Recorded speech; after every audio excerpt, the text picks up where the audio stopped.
Hello traders, smart money concept के एक और एपिसोड में आपका स्वागत है। बिना सही और हाई प्रोबेबिलिटी वाले फेयर वैल्यू गैप्स को पहचानने की क्षमता के ट्रेडिंग करना बेहद जोखिम भरा हो सकता है और भारी नुकसान का कारण बन सकता है।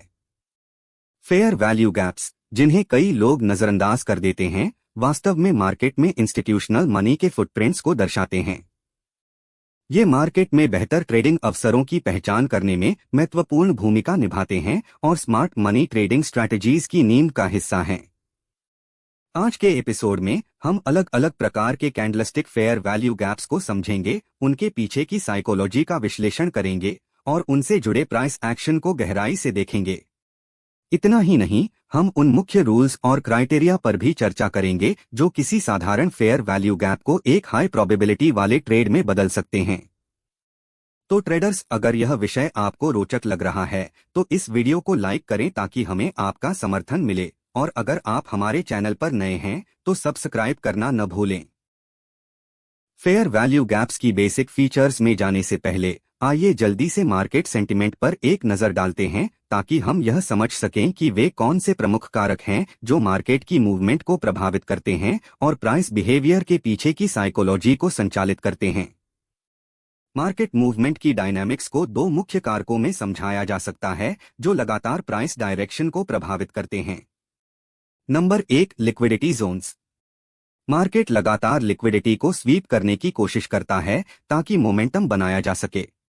लिक्विडिटी को मार्केट का बैकबोन कहा जाता है क्योंकि यह मार्केट की संपूर्ण डायनामिक्स और फंक्शनिंग को बनाए रखने में महत्वपूर्ण भूमिका निभाती है। Number 2, fair value gaps. Market में एक निरंतर प्रवृत्ति देखी जाती है जिसमें वह इंपल्सिव प्राइस मूवमेंट्स के दौरान छोड़ी गई इनएफिशिएंसीज या गैप्स को भरने और रीबैलेंस करने की कोशिश करता है। इस उदाहरण में आप देख सकते हैं कि प्राइस तेजी से नीचे गिरा, जिससे एक इनएफिशिएंसी छूट गई जिसे हम फेयर वैल्यू गैप कहते हैं। इसके बाद प्राइस वापस ऊपर की ओर गया ताकि इस गैप को भर सके और साथ ही साथ बाहरी लिक्विडिटी को क्लियर कर सके। एक बार जब बाहरी लिक्विडिटी को स्वीप कर लिया गया तो प्राइस ने दिशा बदलकर दोबारा नीचे की ओर मूव किया ताकि रीसेंट फेयर वैल्यू गैप को भरा जा सके।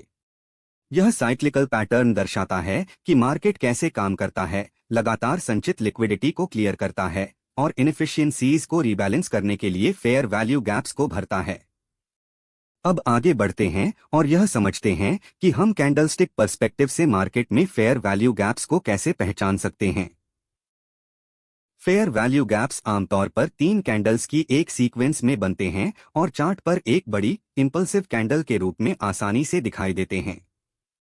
फेयर वैल्यू गैप की सबसे प्रमुख विशेषता यह होती है कि आसपास की कैंडल्स की ऊपरी और निचली विक्स मध्य की कैंडल के बॉडी को पूरी तरह ओवरलैप नहीं करती। यही वह जोन बनाता है जिसे हम फेयर वैल्यू गैप जोन कहते हैं। यह विक्स के बीच की उस खाली जगह को दर्शाता है और आमतौर पर मध्य कैंडल की बॉडी के साथ ड्रॉ किया जाता है। हालांकि एक एक्सेप्शन है, कुछ स्थितियों में हमें एक वैलिड फेयर वैल्यू गैप की पहचान करने के लिए 4 कैंडल्स की सीक्वेंस पर विचार करना पड़ता है। जब 3 कैंडल्स की सीक्वेंस में पहली कैंडल एक इनसाइड बार कैंडल होती है जो अपनी पिछली मदर कैंडल के अंदर बनती है, तो एक valid fair value gap zone को सही ढंग से पहचानने के लिए 4 कैंडल सीक्वेंस का विश्लेषण करना आवश्यक होता है। ऐसी परिस्थितियों में यदि हम चार्ट पर एफवीजी मार्क करते समय मदर कैंडल को शामिल नहीं करते तो हमारी पहचानी गई जोन न तो सटीक होगी और न ही वैलिड। उदाहरण के लिए, इस स्थिति में यदि हम केवल 3 कैंडल्स की सीक्वेंस पर ध्यान केंद्रित करें और रेड मदर कैंडल को शामिल न करें तो पहचाना गया फेयर वैल्यू गैप गलत साबित होगा। ये सभी कॉन्सेप्ट्स बेयरिश मार्केट्स पर भी समान रूप से लागू होते हैं। यह समझना भी महत्वपूर्ण है कि ये सिद्धांत सभी टाइम फ्रेम्स और किसी भी प्राइस एक्शन बेस्ड चार्ट पर लागू किए जा सकते हैं। अब आगे बढ़ते हैं और फेयर वैल्यू गैप्स के पीछे के सिद्धांत को विस्तार से समझते हैं। मान लीजिए कि हमारे पास 3 कैंडल्स की एक सीक्वेंस है, जैसा कि यहाँ दिखाया गया है। मान लें कि यह बुलिश कैंडलस्टिक फॉर्मेशन, जिसने मार्केट में एक महत्वपूर्ण इम्बैलेंस बनाया, किसी हाई टाइम फ्रेम पर हुई है। अब इस सीक्वेंस का मार्केट स्ट्रक्चर पर्सपेक्टिव से विश्लेषण करने के लिए आइए इसे एक लोअर टाइम फ्रेम पर जूम करके देखें। यहाँ हम देख सकते हैं कि प्राइस ने एक बुलिश स्ट्रक्चर बनाया है जो पहले दिखाए गए स्ट्रक्चर के समान है। जैसा कि पहले बताया गया था, मार्केट में एक निरंतर प्रवृत्ति देखी जाती है। वह अपने भीतर मौजूद गैप्स को भरने और रीबैलेंस करने की कोशिश करता है। जैसा कि आप देख सकते हैं, प्राइस ने तेजी से ऊपर की ओर बढ़ते हुए कई बुलिश स्ट्रक्चर्स बनाए हैं। यह मजबूत मोमेंटम हाई बाइंग प्रेशर और मार्केट में सेलर्स की कमी के कारण उत्पन्न हुआ।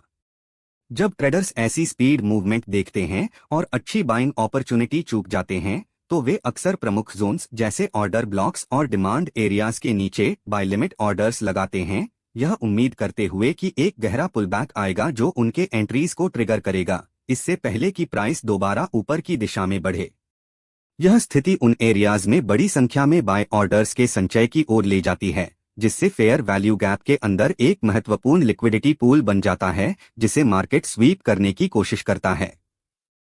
तो ट्रेडर्स फेयर वैल्यू गैप्स के अंदर अक्सर पेंडिंग बाय या सेल ऑर्डर्स मौजूद होते हैं, जो उस गैप के भीतर एक बड़ा लिक्विडिटी पूल बनाते हैं।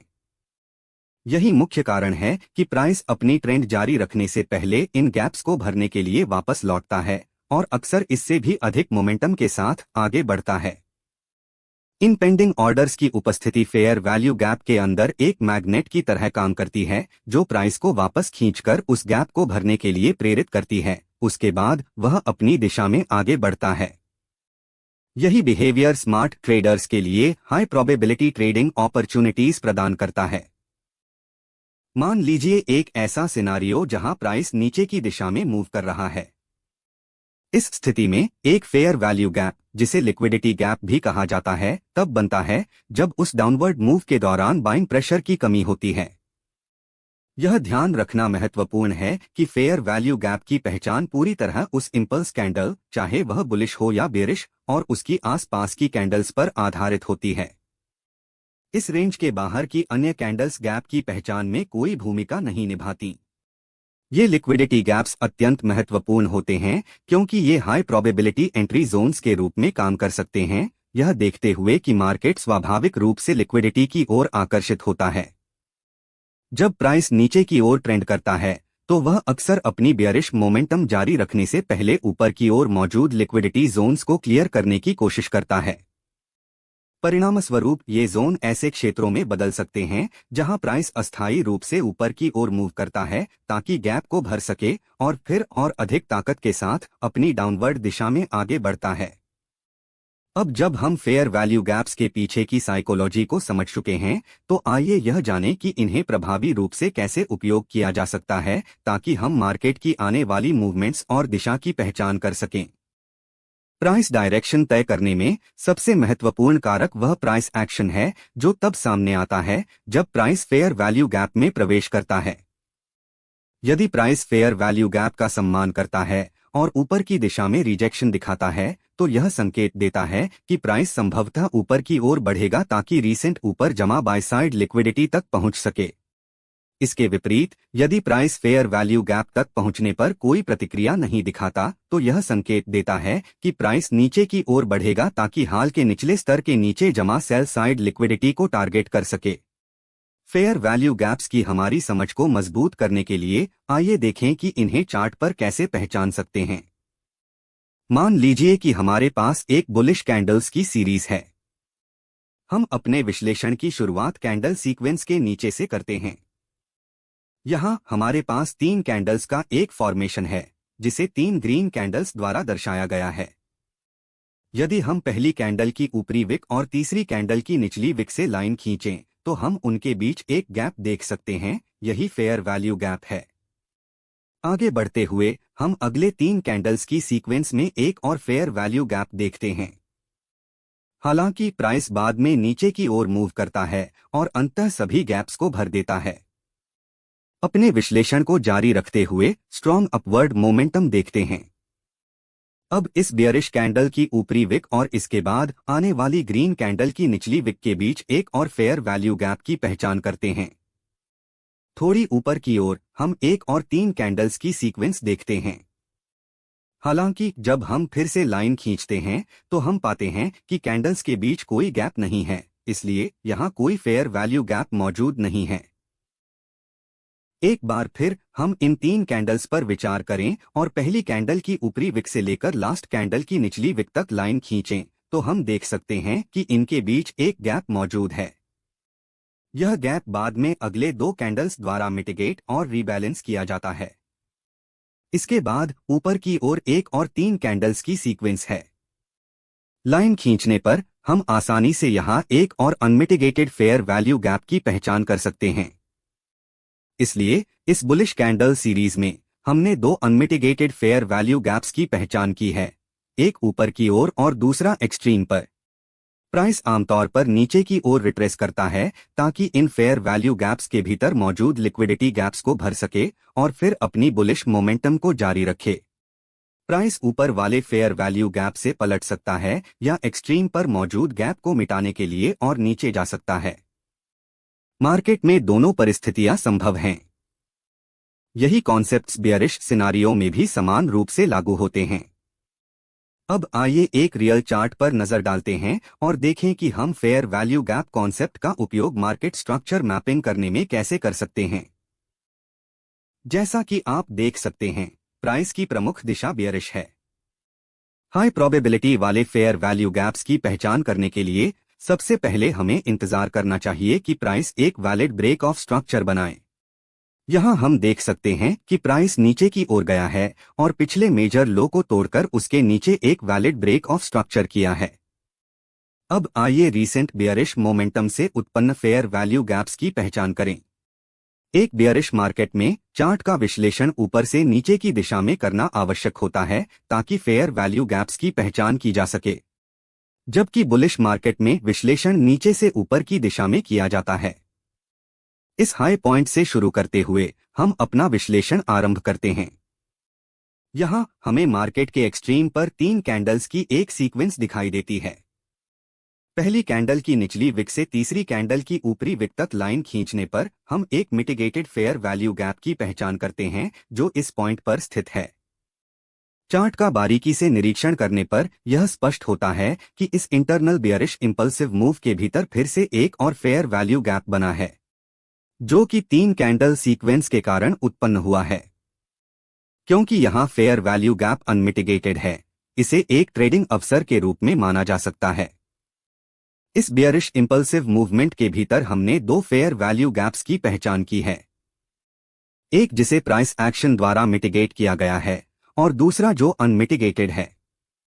जैसा कि पहले चर्चा की गई थी, प्राइस आमतौर पर अपने प्राइमरी ट्रेंड को जारी रखने से पहले गैप्स को भरने के लिए वापस लौटने की प्रवृत्ति रखता है। इसलिए यहां सबसे उचित रणनीति यह होगी कि हम इंतजार करें कि प्राइस ऊपर की ओर रिट्रेसमेंट करे ताकि छोड़े गए गैप्स को भर सके और फिर अपनी बेयरिश मोमेंटम को जारी रखे। जैसा कि आप देख सकते हैं, प्राइस वापस ऊपर की ओर गया और फेयर वैल्यू गैप्स को भरने के बाद अपनी दिशा बदलते हुए फिर से अपनी बेयरिश मोमेंटम को जारी रखा। अब आइए उन महत्वपूर्ण क्राइटेरिया और रूल्स की ओर बढ़ते हैं जिन्हें हमें मार्केट में फेयर वैल्यू गैप्स की पहचान और ट्रेड एग्जीक्यूशन के लिए ध्यान में रखना चाहिए, और यह समझते हैं कि हम इन्हें अपने फायदे के लिए कैसे उपयोग कर सकते हैं। पहला नियम, किसी फेयर वैल्यू गैप को ट्रेड एग्जीक्यूशन या एंट्री पॉइंट के रूप में मानने के लिए यह आवश्यक है कि प्राइस मार्केट में एक ब्रेक ऑफ स्ट्रक्चर या चेंज ऑफ कैरेक्टर बनाए। यदि एक वैलिड ब्रेक ऑफ स्ट्रक्चर और वैलिड चेंज ऑफ कैरेक्टर नहीं होता तो हमें फेयर वैल्यू गैप्स के आधार पर कोई ट्रेड नहीं लेना चाहिए। ये दोनों संकेत यह निर्धारित करने में महत्वपूर्ण भूमिका निभाते हैं कि मार्केट अपनी वर्तमान दिशा में जारी रहेगा या ट्रेंड रिवर्सल होने वाला है। दूसरा नियम, एक बेयरिश मार्केट में जब हम शॉर्ट पोजीशंस लेने की योजना बनाते हैं तो हमारा ध्यान केवल उन फेयर वैल्यू गैप्स पर होना चाहिए जो प्रीमियम जोन या सप्लाई जोन में स्थित हों। इसके विपरीत एक बुलिश मार्केट में हमारा फोकस केवल उन फेयर वैल्यू गैप्स पर होना चाहिए जो डिस्काउंट जोन या डिमांड जोन में हो, ताकि हम लॉन्ग पोजीशंस ले सकें। तीसरा नियम, वे फेयर वैल्यू गैप्स जो एक्सट्रीम्स पर स्थित होते हैं ट्रेड एग्जीक्यूशन के लिए अन्य स्थानों पर पाए जाने वाले फेयर वैल्यू गैप्स की तुलना में अधिक प्राथमिकता रखते हैं। चौथा नियम, फेयर वैल्यू गैप को अनमिटिगेटेड होना चाहिए। एफवीजी जोन्स को वन टाइम यूज एरियाज माना जाता है, जिसका मतलब है कि हम केवल तब ट्रेडिंग अवसर पर ध्यान देते हैं जब प्राइस पहली बार उस फेयर वैल्यू गैप में प्रवेश करता है। एक बार जब कोई एफवीजी मिटिगेट हो जाता है तो उसे भविष्य के ट्रेड्स के लिए एरिया ऑफ इंटरेस्ट नहीं माना जाना चाहिए। तो ट्रेडर्स, इस वीडियो को देखने के लिए आपका बहुत बहुत धन्यवाद। आशा है कि आपको यह वीडियो जानकारीपूर्ण और उपयोगी लगी होगी। हमारे नए वीडियो की अपडेट्स पाने के लिए सब्सक्राइब बटन दबाना न भूलें और नोटिफिकेशन बेल को ऑन कर लें। हम आपके फीडबैक की बेहद कदर करते हैं, इसलिए कृपया नीचे अपने कमेंट्स जरूर लिखें। आपके समर्थन के लिए धन्यवाद और हम आपसे अगले एपिसोड में फिर मुलाकात करेंगे।